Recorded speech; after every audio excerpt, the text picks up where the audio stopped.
चला दर्पण न्यूज.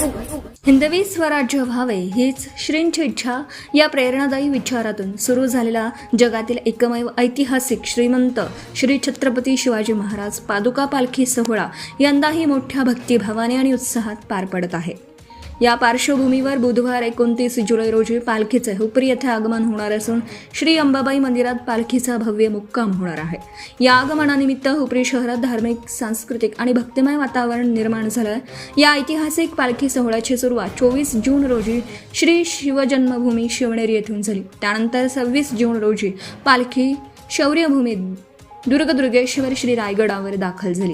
रायगडावर 26 जून ते 2 जुलै या कालावधीत श्री समाधी आणि शिवपादुकांचं नित्यपूजन, महापूजा, आरती तसेच विविध धार्मिक विधी पार पडले. 3 जुलैपासून पालखीने भक्ती पंढरपूरच्या दिशेने पायी प्रस्थान केलं. मार्गातील विविध गावांमध्ये हजारो शिवभक्त आणि वारकरी पालखीचं दर्शन घेऊन अभिवादन करत आहेत. 25 आणि 26 जुलै रोजी पंढरपूर येथे पालखीचं महत्त्वपूर्ण मुक्काम होणार असून नगर प्रदक्षिणा, शस्त्र रिंगण, भजन, कीर्तन तसेच संत तुकाराम महाराज, संत नामदेव महाराज, संत ज्ञानेश्वर माऊली यांच्या स्मरणार्थ विशेष धार्मिक कार्यक्रम आयोजित करण्यात आले आहेत. पंढरपूर येथील सोहळ्यानंतर पालखी कोल्हापूर जिल्ह्यात दाखल होणार असून 29 जुलै रोजी हुपरी येथे पालखीचं भव्य मुक्काम होणार आहे. शिवपादुकांच्या आगमनामुळे हुपरीसह परिसरातील हजारो शिवभक्तांमध्ये उत्साहाचं वातावरण आहे. पालखीच्या स्वागतासाठी श्री अंबाबाई मंदिर परिसर आकर्षक सजावटीने नटणार असून दिवसभर भजन, कीर्तन, महाप्रसाद, हरिनाम सप्ताह, शिवचरित्र वाचन, शिवभक्तांच्या सांस्कृतिक कार्यक्रमांसह विविध धार्मिक उपक्रमांचं आयोजन करण्यात आलं आहे.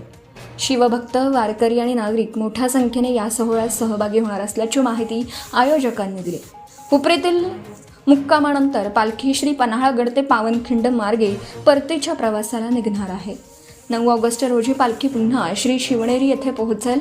येथे पारंपरिक विधीनुसार 47 दिवसांच्या शक्तिधारा भक्तिसागर महासंगमाचा समारोप होणार आहे.